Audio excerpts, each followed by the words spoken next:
Hello friends, welcome to MS info channel. Friends, ఈరోజు మీ అందరికీ ఈ వీడియోలో ఇప్పుడే వచ్చినటువంటి ఒక బ్రేకింగ్ న్యూస్ అప్డేట్ గురించి చెప్పడానికే ఈ యొక్క వీడియోని అయితే చేస్తున్నాను. సో ఆ బ్రేకింగ్ న్యూస్ అప్డేట్ ఏంటంటే, మన యొక్క తెలంగాణ రాష్ట్ర వ్యాప్తంగా మనకు రేషన్ కార్డు ఉన్నా లేదంటే కనుక ఆధార్ కార్డు ఉన్నా వీళ్ళందరికీ ఏంటంటే ప్రభుత్వం అయితే కానుకలు అయితే పంపిణీ అయితే చేయబోతున్నారండి. సో తప్పనిసరిగా ఈ కానుకలు మీరు తీసుకోవాలంటే ఎక్కడికి వెళ్ళి తీసుకోవాలి, అలాగే మీరు ఈ కానుకలు పొందాలంటే కనుక ఇవైతే ఉండాలి. అలాగే ఇలాంటి రేషన్ కార్డులు కలిగిన వాళ్ళకి మాత్రం కానుకలు అయితే మేము ఇవ్వము అని చెప్పేసి కళాఖండిగా అయితే ప్రభుత్వం అయితే చెబుతున్నారండి. అయితే మనకు ఇవ్వబోయే కానుకలు ఏంటి, అలాగే మనకు ఏ రేషన్ కార్డులకు ఈ కానుకలు అనేది వర్తించవు, పూర్తి వివరాలు మీకు ఈ వీడియోలో ఎక్స్ప్లెయిన్ అయితే చేస్తాను. ఈ వీడియో మీకు నచ్చినట్లయితే తప్పనిసరిగా లైక్ చేసుకోండి. అలాగే మన ఛానల్ను ఎవరైనా సబ్స్క్రైబ్ చేసుకోకుండా వీడియోలు చూస్తున్న వారు ఉంటే కనుక ఛానల్ను తప్పనిసరిగా సబ్స్క్రైబ్ చేసుకొని ఫాలో అవుతానండి. సో ప్రతి ఒక్క చిన్న ఇన్ఫర్మేషన్ తెలంగాణ ప్రభుత్వానికి సంబంధించి, తెలంగాణ 6 గ్యారెంటీలకు సంబంధించి ఎలాంటి ఇన్ఫర్మేషన్ తెలియజేస్తూ ఉంటానండి. ఇక వివరాలు చూద్దాము. మన యొక్క తెలంగాణ రాష్ట్ర వ్యాప్తంగా తెలంగాణ ప్రభుత్వం అయితే ప్రజలకు కానుకనైతే ప్రొవైడ్ చేయబోతున్నారండి. అయితే ఈ కానుకలు మీరు పొందాలంటే కనుక తప్పనిసరిగా మీరు రేషన్ కార్డు అనేది కలిగి ఉండాలి. కొంతమంది కొత్తగా మ్యారేజ్ చేసుకొని వాళ్లకు రేషన్ కార్డు అనేది ఉండదు. సో కొంతమందికి ఏంటంటే ఆధార్ కార్డు మాత్రమే ఉంటుంది. అలాంటి వాళ్ళు కూడా ఈ కానుకలు అనేది పొందవచ్చండి. సో ఆధార్ కార్డు లేదంటే కనుక రేషన్ కార్డు, ఈ రెండిట్లో ఏ ఒక్కటి ఉన్నా కానీ మీకు ఈ కానుకలు అయితే అందుతాయండి. అయితే మనకు ఏ కానుకలు మనకు ఇవ్వబోతున్నారంటే, మన యొక్క తెలంగాణ ప్రభుత్వం అయితే మనకు మే నెలకు సంబంధించిన రేషన్ పంపిణీ అనేది చేయబోతున్నారండి. ఈ రేషన్ పంపిణీలో రేషన్ కార్డులో ఉన్నటువంటి ప్రతి ఒక్క సభ్యురాలికి 5 కేజీల రేషన్తో పాటు వాళ్లకు ఇచ్చేటటువంటి కందులు, అలాగే వాళ్ళకి ఇచ్చేటటువంటి ఏదైతే చక్కెర, సో ఇవన్నీ పంపిణీ అయితే చేయబోతున్నారు. అలాగే రేషన్ కార్డుదారులు తప్పనిసరిగా తమ యొక్క రేషన్ షాపుల వద్దకే వెళ్ళి ఈ ఏవైతే కానుకలు ఉన్నాయో ఇవైతే రిసీవ్ చేసుకోవాలని చెప్పేసి కూడా మన యొక్క సీఎం రేవంత్ రెడ్డి గారు అయితే ప్రకటించడం అయితే జరిగింది. అలాగే రేషన్ కార్డులకు సంబంధించి ఒకవేళ మీకు రేషన్ కార్డు లేని పక్షంలో తప్పనిసరిగా మీ యొక్క ఆధార్ కార్డు చూపించారా కానీ మీకు ఆ కానుకలు అయితే అందుతాయండి. అలాగే మనకేంటంటే ప్రధానమంత్రి గరీబ్ కళ్యాణ్ అన్న యోజన అనే పథకం ద్వారా మన యొక్క కేంద్ర ప్రభుత్వం అయితే మనకు రేషన్తో పాటుగా మనకు కందులు, అలాగే జొన్నలు, సో ఈ విధంగా అయితే పంపిణీ అయితే చేస్తూ వచ్చారు. రేషన్ కార్డులో ఉన్నటువంటి ప్రతి ఒక్క సభ్యురాలికి ఇవి ఐటమ్స్ అనేది ప్రొవైడ్ చేయడం అయితే జరిగింది. అయితే ఈ పథకాన్ని మనకు కరోనా స్టార్టింగ్ అప్పుడు అయితే పంపిణీ చేశారు. అయితే ఏ ఒక్క పేదవాడు పస్తు ఉండకూడదు అనే ఉద్దేశంతోనే మన యొక్క ప్రధానమంత్రి నరేంద్ర మోడీ గారు అయితే ఈ పథకాన్ని అయితే ప్రారంభించడం అయితే జరిగింది. అయితే ఈ పథకాన్ని మళ్ళీ 5 సంవత్సరాల వరకు అయితే మేము కంటిన్యూ అయితే చేస్తాము అని చెప్పేసి మన యొక్క ప్రైమ్ మినిస్టర్ ప్రధానమంత్రి నరేంద్ర మోడీ గారు అయితే ప్రకటించారు. అలాగే మనకు ఈ పథకానికి సంబంధించి ఒకవేళ మీకు రేషన్ కార్డులు లేకపోయినా కానీ ఆధార్ కార్డు ఉన్నా కానీ, అలాగే ఒకవేళ ఆధార్ కార్డు లేకపోయినా కానీ ఒకవేళ వాళ్ళు మీ యొక్క రాష్ట్రానికి సంబంధించి ఇండియన్ అయితే కనుక తప్పనిసరిగా వాళ్ళకు రేషన్ అనేది అందించాలని చెప్పేసి కూడా అయితే మన యొక్క ప్రధానమంత్రి నరేంద్ర మోడీ గారు అయితే ప్రకటించారు. ఎవరు పస్తు ఉండకూడదు మన ప్రభుత్వంలో అని చెప్పేసి కూడా అయితే ఆయన అయితే ప్రకటించడం అయితే జరిగింది. అయితే ఇప్పుడు మన యొక్క తెలంగాణ రాష్ట్ర ప్రభుత్వం అయితే మనకు మే నెలకు సంబంధించినటువంటి రేషన్ పంపిణీ ఏదైతే ఉందో ఆ రేషన్ పంపిణీకి సంబంధించి మనకేంటంటే రేపటి నుండి అయితే మనకు పంపిణీ అయితే చేస్తారు. అయితే ఆధార్ కార్డులు ఉన్నా రేషన్ కార్డులు ఉన్నా పంపిణీ చేస్తారు.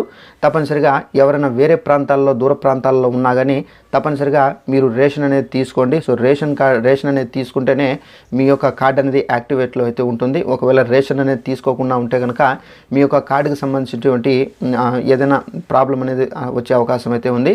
అలాగే మన యొక్క తెలంగాణ ప్రభుత్వం మాత్రం ఇలాంటి కార్డులకు మాత్రం అయితే మేము రేషన్ అనేది పంపిణీ అయితే చేయము అని చెప్పేసి కళాఖండిగా అయితే తేల్చి చెప్పడం అయితే జరిగింది. అలాగే ఇలాంటి ఆధార్ కార్డులకు కూడా మేము రేషన్ అనేది వేయము అని చెప్పేసి ప్రభుత్వం ప్రకటించారు. అయితే ఏ కార్డులకు వేయరు ఏంటి దానికి సంబంధించి కూడా మీకు ఎక్స్ప్లెయిన్ చేస్తాను. మన యొక్క తెలంగాణ రాష్ట్ర వ్యాప్తంగా రేషన్ కార్డులు ఉన్న వాళ్ళు తప్పనిసరిగా, అలాగే ఆధార్ కార్డు ఉన్న వాళ్ళు తప్పనిసరిగా ఈ రూల్స్ అనేది పాటించాలి. సో ప్రభుత్వం ఇచ్చినటువంటి ఇవి అయితే కంప్లీట్ చేసుకుంటేనే మీకైతే మే నెలకు సంబంధించిన రేషన్ అయితే వేస్తారని చెప్పేసి ప్రభుత్వం ప్రకటించారు. అయితే మనము ఏ రూల్స్ పాటించాలి ఏంటి, ఫస్ట్ మనం రేషన్ కార్డుకి సంబంధించి తెలుసుకున్న తర్వాత నెక్స్ట్ ఆధార్ కార్డుకి సంబంధించి కూడా తెలుసుకుందాము. ఫస్ట్ ఆఫ్ ఆల్ తెలంగాణ రాష్ట్రంలో రేషన్ కార్డులు ఉన్నవారు తప్పనిసరిగా ఈకేవైసీ అనేది చేసుకోవాలని చెప్పేసి ప్రభుత్వం పలుమార్లు అయితే విజ్ఞప్తి అయితే చేశారు. అలాగే రేషన్ కార్డులకు సంబంధించి మనకేంటంటే బోగస్ కార్డులను అరికట్టాలి అనే ఉద్దేశంతోనే ఈ రేషన్కి సంబంధించిన కొత్త రూల్ అనేది తీసుకొచ్చారు. సో ఎవరైతే రేషన్ కార్డులు ఉంటారో వాళ్ళందరూ బయోమెట్రిక్ వేయడంతో ఏంటంటే ఎవరైతే రేషన్ కార్డులో లేని వారు ఉంటారో అలాంటి వాళ్ళను పూర్తిగా తొలగించి ఫిల్టర్ చేసి మళ్ళీ మనకు ఉన్నటువంటి వారికి మాత్రమే ఈ రేషన్ అనేది అందించాలని చెప్పేసి ప్రభుత్వం అయితే భావిస్తున్నారు. అలాగే ఎవరైతే రేషన్ కార్డులు చేసుకొని రేషన్ బియ్యంకు సంబంధించి ఎవరైతే వేచి చూస్తున్నారో వాళ్ళకు మాత్రం రేషన్ అనేది దొరకడం లేదని, సో దీని కారణంగానే బోగస్ కార్డులు ఏవైతే ఉన్నాయో వాటిని పూర్తిగా రద్దు చేసే ఉద్దేశంలో అయితే ప్రభుత్వం అయితే ఉందని చెప్పేసి కూడా చెబుతున్నారు. అయితే ఇప్పుడు బోగస్ కార్డులు రద్దు చేయాలంటే మనకు రేషన్ కార్డు ఉంటే రేషన్ కార్డులో ఎవరైతే సభ్యురాలు ఉంటారో అందరూ మనం ఏంటంటే రేషన్ షాపుల దగ్గరికి వెళ్ళి మనం ఏంటంటే వేలిముద్రలు అయితే వేయాల్సి అయితే ఉంటుందండి. సో వేలిముద్ర ఎవరైతే వేస్తారో వాళ్ళు మాత్రమే రేషన్ కార్డులకు సంబంధించి లబ్ధి పొందుతారు. ఎవరైతే వేలిముద్ర వేయరో అలాంటి వాళ్ళని పూర్తిగా రేషన్ కార్డు నుండి అయితే తొలగిస్తారండి. సో ఈ విధంగా మనకి ఏంటంటే చాలామంది తెలంగాణ రాష్ట్రంలో కొంతమంది కార్డులలో చనిపోయి ఉన్నా కానీ వాళ్ళ కార్డులను యూస్ చేసుకొని వాళ్ళు రేషన్ అనేది తీసుకుంటున్నారు. వాళ్ళు మనకు బోగస్ అంటే ఫ్రీగా లబ్ధి పొందుతున్నారని చెప్పేసి కూడా అయితే ఒక టాక్ అయితే ఉంది. సో దీని కారణంగా బయోమెట్రిక్ అనేది తప్పనిసరిగా అయితే వేయండి. సో ఎవరైనా ఇంతవరకు చేసుకోకపోతే కనుక మనకు గడువు పెంచారు కాబట్టి తప్పనిసరిగా ఈ బయోమెట్రిక్ సంబంధించిన పనులు అనేది చూసుకోండి. అలాగే ఇప్పుడు ఆధార్ కార్డుకి సంబంధించి మనం చూసుకున్నట్లయితే తెలంగాణలో ఆధార్ కార్డు ఎవరైతే కలిగి ఉంటారో అలాంటి వాళ్ళకు కూడా అయితే మనకు కేంద్ర ప్రభుత్వంతో పాటు రాష్ట్ర ప్రభుత్వాలు ఇదే అయితే మనకు పలుమార్లు అయితే చెప్పడం అయితే జరిగింది. ఆధార్ కార్డులో ఉన్న వాళ్ళు తప్పనిసరిగా తమ యొక్క కార్డులకు సంబంధించి అప్డేట్ అనేది చేసుకోవాలి. సో ఆధార్ కార్డు ఉన్న వాళ్ళు 10 సంవత్సరాలు అయి ఉంటే కనుక వాళ్ళ కార్డుకు సంబంధించి 10 years కంప్లీట్ అయి ఉంటే కనుక అలాంటి వాళ్ళు అప్డేట్ అనేది చేసుకోవాల్సి అయితే ఉంటుందండి. అయితే ఈ అప్డేట్ అనేది మనం ఎక్కడికి వెళ్ళి చేసుకోవాలి అని చెప్పేసి చాలామందికి ఒక డౌట్ అనేది వస్తుంది. అయితే ఈ అప్డేట్ అనేది మనం చేసుకోవాలంటే తప్పనిసరిగా మన పరిసర ప్రాంతాల్లో ఉన్నటువంటి ఏదైతే పోస్ట్ ఆఫీసులు ఉంటాయో ఆ పోస్ట్ ఆఫీసుల్లో మనం ఈ అప్డేట్ అనేది చేసుకోవాల్సి అయితే ఉంటుంది. ఒకవేళ మీ పరిసర ప్రాంతాల్లో పోస్ట్ ఆఫీస్ లేదనుకోండి, అలాంటి వాళ్ళు తప్పనిసరిగా మీ పరిసర ప్రాంతాల్లో ఉన్నటువంటి మీ సేవా కేంద్రాలకు వెళ్ళి ఈ అప్డేట్ అనేది చేసుకోవాల్సి అయితే ఉంటుందండి. ఈ అప్డేట్ అనేది మీరు చేసుకుంటేనే మీరు రేషన్ కార్డుకి సంబంధించి ఈకేవైసీ అనేది చేయగలరు. ఒకవేళ ఇక్కడ అప్డేట్ చేసుకోకుండా అక్కడ మీరు రేషన్ కార్డుకి ఈకేవైసీ వేయాలని వెళ్ళారనుకోండి, అప్డేట్ మీకు ఈకేవైసీ కాదు. ఫస్ట్ అప్డేట్ చేసుకోవాలి, నెక్స్ట్ మీరు ఈకేవైసీకి వెళ్ళాల్సి అయితే ఉంటుంది. సో అప్పుడే మీకు ఈకేవైసీ అనేది అవుతుందండి.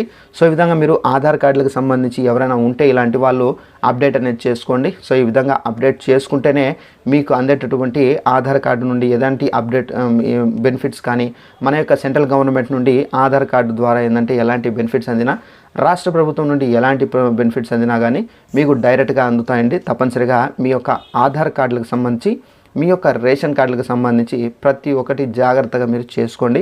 ఎందుకంటే ఇప్పుడు ఉన్నటువంటి కాలంలో రేషన్ కార్డు అలాగే ఆధార్ కార్డు అనేది మోస్ట్ ఇంపార్టెంట్ కార్డులుగా అయితే ఉన్నాయి. మనకేమన్నా కావాలన్నా, మనం ఎక్కడైనా వెళ్ళి చదువుకోవాలన్నా, మన పిల్లలకు సంబంధించి ఎక్కడైనా స్కూల్స్లో జాయిన్ చేయాలన్నా కానీ తప్పనిసరిగా మన యొక్క రేషన్ కార్డు ఆధార్ కార్డు అనేది కీలకంగా అయితే మారాయి. సో ఈ నేపథ్యంలో మనం జాగ్రత్తగా మనము ప్రభుత్వం ఇచ్చినటువంటి రూల్స్ అనేది మనకు ప్రభుత్వం ఇచ్చినటువంటి రూల్స్కు అనుగుణంగా మనం అయితే ఇవి చేసుకోవాల్సి అయితే ఉంటుందండి.